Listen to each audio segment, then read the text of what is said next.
कृष्ण मित्रों, तो आज हम भागवत गीता के दूसरे अध्याय के आगे के कुछ श्लोक पढ़ेंगे, जो कि कुछ श्लोक हैं, श्लोक नंबर 21 और श्लोक नंबर 22। तो चलिए शुरू करते हैं। और शुरू करने से पहले मैं आपको ये बोलना चाहूँगा कि हमारे चैनल को ज़रूर से ज़रूर सब्सक्राइब करें और लाइक करें, कमेंट करें और शेयर करें। और यदि आपको वीडियोस अच्छी लगी हैं या मेरे द्वारा अनुवाद अच्छा लगा हो तो इस चैनल को ज़रूर से ज़रूर शेयर करें, क्योंकि इस वक्त हमको आपकी बहुत सपोर्ट चाहिए, ज़रूरत है। क्योंकि यह गीता का ज्ञान मैं इस YouTube के माध्यम से आप सब तक पहुंचाना चाहता हूं, जो कि मेरा एक कर्तव्य बनता है कि यह ज्ञान पहुंचाना मेरा धर्म है, ये मेरी सेवा है, कृष्ण के प्रति मेरी सेवा है। तो और ये भी कहना चाहूँगा कि हमने जो पीछे भी वीडियोस बनाई हैं वो उन सभी को आप देखें, ताकि और हमारे इस चैनल को सब्सक्राइब करें और बेल आइकन ज़रूर दबाएं, ऑल पर बेल आइकन ज़रूर दबाएं। और चलिए शुरू करते हैं आज की वीडियो। तो यहाँ पर श्लोक है, श्लोक नंबर 21। वेद विनाशीन नित्यम यह एममज्यं व्ययं यं कथं सह पुरुषः पार्थ का घायति हन्तिं कम्। अब प्रभु कहते हैं, ये पार्थ, जो व्यक्ति यह जानता है कि आत्मा अविनाशी, अजन्मा, शाश्वत तथा अव्यय है, वह भला किसी को कैसे मार सकता है या मरवा सकता है। कि बोलने का मतलब ये है कि भगवान बोल रहे हैं अर्जुन से, जो व्यक्ति ये जानता है कि आत्मा शाश्वत है, ना जिसका जन्म होता है, जो आत्मा के बारे में जानता है, जो आत्मा से अच्छी तरह वो बोलते हैं ना, समझ सकता है, जो आत्मा को अच्छी तरह समझ जाए कि आत्मा ना ही मारी जा सकती है, ना उसका जन्म होता है, ना वो मरती है, ना वह जन्म है, वह अंत ना ही अविनाशी है, जिसका कोई विनाश नहीं हो सकता। तो भला वो व्यक्ति कैसे उस आत्मा को मार सकता है या मरवा सकता है। अच्छा, अब तपार्थ ये है, प्रत्येक वस्तु की समुचित उपयोगिता होती है, और जो ज्ञानी होता है वह जानता है कि किसी वस्तु का कहाँ और कैसे प्रयोग किया जाए। इसी प्रकार हिंसा की भी अपनी उपयोगिता है, और उसका उपयोग इससे जानने वाले पर निर्भर करता है। यद्यपि हत्या करने वाले व्यक्ति को न्याय संहिता के अनुसार प्राण दंड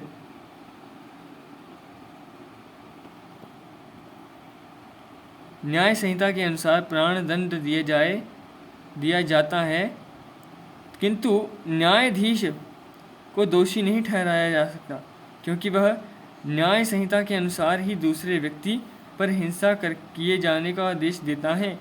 मनुष्य के विविध ग्रंथ मनु संहिता में इसका समर्थन किया गया है। हत्यारे को प्राण दंड देना चाहिए, जिससे उसे अगले जीवन में अपना पाप कर्म भोगना ना पड़े। अतः राजा द्वारा हत्यारे की फांसी का दंड एक प्रकार से लाभप्रद है। इसी प्रकार जब कृष्ण युद्ध करने का आदेश देते हैं तो यह समझना चाहिए कि यह हिंसा परम न्याय के लिए है। इस तरह अर्जुन को इस आदेश का पालन यह समझकर करना चाहिए कि कृष्ण के लिए किया गया युद्ध हिंसा नहीं है, क्योंकि मनुष्य या दूसरे शब्दों में हत्या को आत्मा को मारा नहीं जा सकता। अतः न्याय के हेतु तथाकथित हिंसा की अनुमति है। शल्य क्रिया का प्रयोजन रोगी को मारना नहीं, अपितु उसको स्वस्थ बनाना है।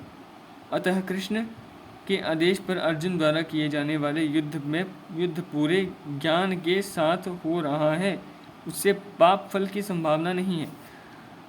अब कि तपात क्या बोल रहा है कि जो व्यक्ति ये जानता है कि किस वस्तु का प्रयोग कहाँ पर करना चाहिए, या फिर जो ये जानता है कि इस चीज़ का प्रयोग कहाँ पर करना चाहिए, या इस चीज़ का प्रयोग करने का क्या समय है, तो वह महान है, वह ज्ञानी है। अच्छा, अब इसी प्रकार हिंसा जो है, हिंसा कब की जाती है? या तो हिंसा दो प्रकार की होती है, जो कि एक अवांछित यानी कि जो बिना किसी कारण के हिंसा हो, और जो किसी कारणवश हिंसा हो, जो बिना किसी कारणवश हिंसा करता है उसे पाप दंड का वह दंड का अधिकारी है। जो बिना किसी वजह के दूसरे को मारे वह दंड का अधिकारी है। लेकिन जो किसी नेक कार्य के लिए दूसरे को मारे वह लाभप्रद है। लाभप्रद मतलब कि हम मतलब नेक कार्य मतलब कि अच्छे कार्य के लिए, या मतलब किसी की रक्षा के लिए किसी की हत्या करनी पड़े तो वह पाप नहीं होता। मतलब कि हमारे सामने किसी ने मतलब कि किसी मान लो कि हमारे सामने किसी ने मतलब किसी बच्ची को किडनैप कर लिया है, या किडनैप क्या कर लिया मतलब अब उसको होस्टेज बना लिया है, तो उस टाइम हम क्या करेंगे? उस टाइम हम ये थोड़ी बोलेंगे कि यार इसको छोड़ दो, हम अहिंसा नहीं करते। नहीं, आपको हिंसा करनी ही पड़ेगी क्योंकि उसके प्राण बचाने हैं। तो इस हिंसा को पाप नहीं लगता। जो किसी के प्राण बचाने के लिए हिंसा की गई हो उसे उस हिंसा को पाप नहीं लगता। लेकिन जो बेवजह किसी के प्राण हरने के लिए हिंसा की गई हो उससे पाप लगता है। तो यही कहने का मतलब है इस तपात का। अब अगला श्लोक ये है, वासांसि जरणानि यथा विहाय नवानि गृहाति नरो अपराणानि तथा शरीराणि विहाय जीर्णाय नयानि संयानि नवानि देहि। अच्छा, जिस प्रकार मनुष्य पुराने वस्त्रों को त्याग कर नए वस्त्र धारण करता है, उसी प्रकार आत्मा पुराने तथा व्यर्थ के शरीरों को त्याग कर जीवन कर नवीन भौतिक शरीर धारण करता है। अब क्या है, भगवान कह रहे हैं कि जैसे मनुष्य जो है मतलब नए कपड़े लेता है, पुराने कपड़े को त्याग देता है, मतलब छोड़ देता है उनको, या रद्दी में बेच देता है, या वो खराब हो जाते हैं तो उनको मतलब यूज़ नहीं करता। तो उसी प्रकार जो आत्मा है, जैसे मेरा शरीर है, ये बूढ़ा तो हो गई, खराब तो हो गई, तो आत्मा क्या करेगी? आत्मा इसी शरीर में थोड़ी रहेगी। आत्मा को तो नया शरीर चाहिए, जवान शरीर चाहिए। ठीक है, तो वह क्या करती है, जैसे हम कपड़े बदलते हैं वह भी शरीर बदलती है। हाँ, तो इसका तपात यह है, अणु परमात्मा द्वारा शरीर का परिवर्तन एक स्वीकृत तथ्य है। आधुनिक विज्ञान निजन तथा तक जो आत्मा के अस्तित्व पर विश्वास नहीं करते, वह साथ ही हृदय से शक्ति साधन की व्याख्या भी नहीं कर पाते। उन परिवर्तनों को स्वीकार करने का बाध्य है जो बाल्यकाल के से कुमारी अवस्था तथा फिर तरुण अवस्था वृद्धावस्था में होते रहते हैं। वृद्धावस्था में से यही परिवर्तन दूसरे शरीर में स्थानांतरित हो जाता है। इसकी व्याख्या पिछले श्लोक में दी जा चुकी है। अणु आत्मा का दूसरे शरीर में स्थानांतरण परमात्मा की कृपा से संभव हो पाता है। परमात्मा अणु आत्मा की इच्छाओं की पूर्ति उसी तरह करते हैं जिस प्रकार एक मित्र दूसरे की इच्छा पूर्ति करता है। मुंडक श्वेताश्वर उपनिषदों में आत्मा तथा परमात्मा की उमा दो मित्र पक्षियों से दी गई है जो एक ही वृक्ष पर बैठे हैं। इनमें से एक पक्षी अणु आत्मा वृक्ष के फल को खा रहा है, दूसरा पक्षी अपने मित्र को देख रहा है। यद्यपि दोनों पक्षी समान गुण वाले हैं, किंतु इनमें एक भौतिक वृक्ष के फलों को पर मोहित है, किंतु दूसरा अपने मित्र के कार्यकल्पों का साक्षी मात्र है। कृष्ण साक्षी पक्षी हैं और अर्जुन फल भोक्ता पक्षी है। यद्यपि दोनों मित्र सखा हैं, किंतु फिर भी एक स्वामी है तो दूसरा सेवक। अणु आत्मा द्वारा इस संबंध की विस्मृति ही उसके एक वृक्ष से दूसरे पर जाने या एक शरीर से दूसरे जाने का कारण है। जीवात्मा प्राकृत शरीर रूपी वृक्ष तथा आध्यात्मिक अत्यधिक संघर्षशील है, किंतु जो ही वह दूसरे पक्षी को परम गुरु के रूप में स्वीकार करता है, जिस प्रकार अर्जुन कृष्ण का उपदेश ग्रहण करने के लिए स्वेच्छा से उनकी शरण में जाता है, ते ही परम तत्व श्री पक्षी तुरंत सारे शोकों से विमुक्त हो जाता है। मुंडक उपनिषद में श्वेताश्वर उपनिषद समान रूप से इसकी पुष्टि करते हैं। सामने वृक्ष पुरुषो निगमनो अनिश्चाय शांच शोचिता मोहमान जुष्टम यदा पश्यतः नयामिस्य महिमान्निमितः वीतशौकः।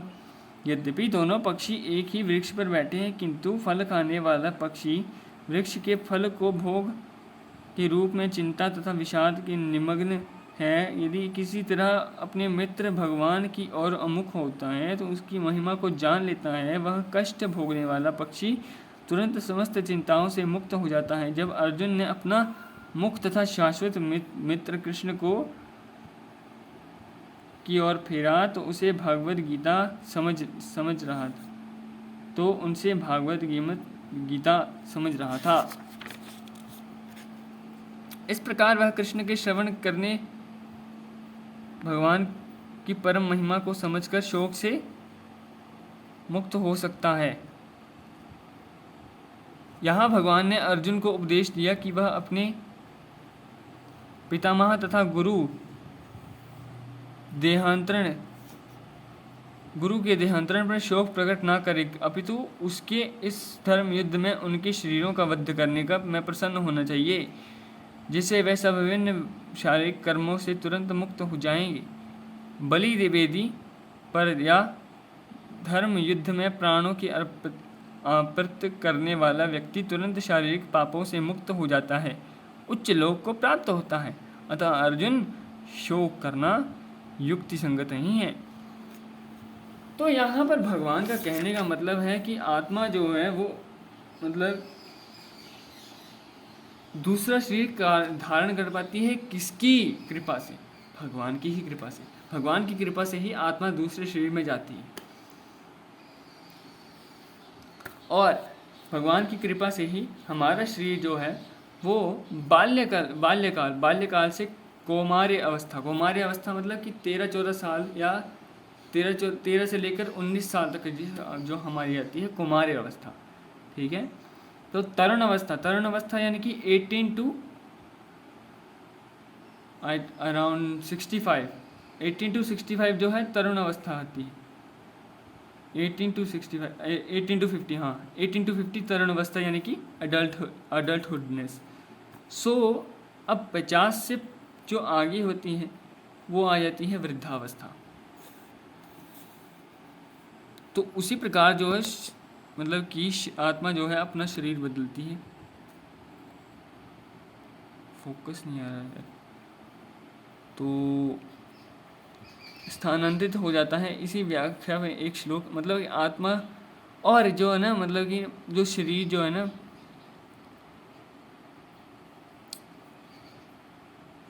मतलब कि एक इन्होंने एग्जाम्पल दिया है कि अणु आत्मा जो है अपनी इच्छाओं की पूर्ति उसी तरह करती है जिस प्रकार एक मित्र दूसरे की इच्छा पूरी करती है। मतलब कि अणु आत्मा जो है अपनी इच्छा उसी प्रकार पूरी करती है कि जैसे दो मित्र एक दूसरे की सहायता करते हैं, उसी प्रकार सहायता करती है अपना पालन पोषण करने में, ठीक है। तो अब देखो यहाँ पर एक मुंडक मतलब कि उपनिषद है, मुंडक उपनिषद है। श्वेताश्वर तथा मुंडक उपनिषदों में ये मतलब बात कर रहा है ये कि आत्मा तथा परमात्मा में उमा की उपमा दो मित्र पक्षियों से दी गई है, मतलब कि प्रेरणा दो मित्र पक्षियों से दी गई है। तो एक जो है वो वृक्ष पर बैठा है और दूसरा जो है आम खा रहा है। मतलब कि जो वृक्ष पर बैठा है दोनों मतलब पक्षी सेम ही है, मतलब सेम ही गुण है, सेम ही आकार है, सेम ही नैन नक्श है, सेम ही सब कुछ है, लेकिन एक जो है वो आम खा रहा है या मतलब उस वृक्ष पर लगे फल खा रहा है, ठीक है, और दूसरा जो है उस वृक्ष पर बैठा है, सिर्फ देख रहा है उसको, जो फल खा रहा है उसको देख रहा है। तो जो बैठा है, जो सिर्फ बैठा है वृक्ष पर, वह कृष्ण है, और जो फल खा रहा है वो अर्जुन है। मतलब अर्जुन जो है भौतिक आसक्ति से युक्त है, या भौतिक आसक्ति के कारण ही उसे इस शरीर में मतलब कि जो आत्मा है, आत्मा और परमात्मा दो मित्र हैं। आत्मा जो हमारी है वो और परमात्मा जो है वो दो मित्र हैं, लेकिन आत्मा जो है मतलब इस भौतिक शरीर के कारण उसको मतलब कि पुष्टि पोषण के कारण उसको ना, मतलब कि जैसे वो पक्षी जो है अपने भोजन के कारण, भोजन ग्रहण करने के कारण इस एक पेड़ से दूसरे पेड़ की ओर जाता है, तो उसी प्रकार आत्मा जो है वो अपने मतलब पोषण के कारण एक शरीर से दूसरे शरीर में जाती है। तो यहाँ पर अब कृष्ण कहते हैं कि तुम इन, और ये भी कहते हैं कृष्ण कि जो मतलब व्यक्ति जो है मतलब पाप कर्म करके उसका वध कर दिया जाए, या जो पापी है अगर उसका उसी जन्म में ही वध कर दिया जाए तो वह समस्त पापों से मुक्त हो जाता है, उसमें उसको अगले अगले जन्म में पाप नहीं भोगने पड़ते। ठीक है, तो मतलब कि ये कहने का मतलब है कि भगवान बोल रहे हैं कि तुम इनका वध करो, तुम्हें तो प्रसन्नता होनी चाहिए कि इनको मतलब पाप से मुक्त होना हो रहे हैं, ये पाप से मुक्त हो रहे हैं। तो इसी प्रकार अर्जुन को कहते हैं भगवान श्री कृष्ण कि तुम युद्ध करो और इनका वध करो और प्रसन्न रहो कि ये पाप मुक्त हो रहे हैं। तो आज की वीडियो हम इतने ही बताएंगे। अब आगे की वीडियोस आएंगी, रेगुलरली आएंगी, तो कृपया कर हमारे चैनल को सब्सक्राइब करें और बेल आइकन दबाएं। और हरे कृष्णा, श्रील प्रभुपाद की जय।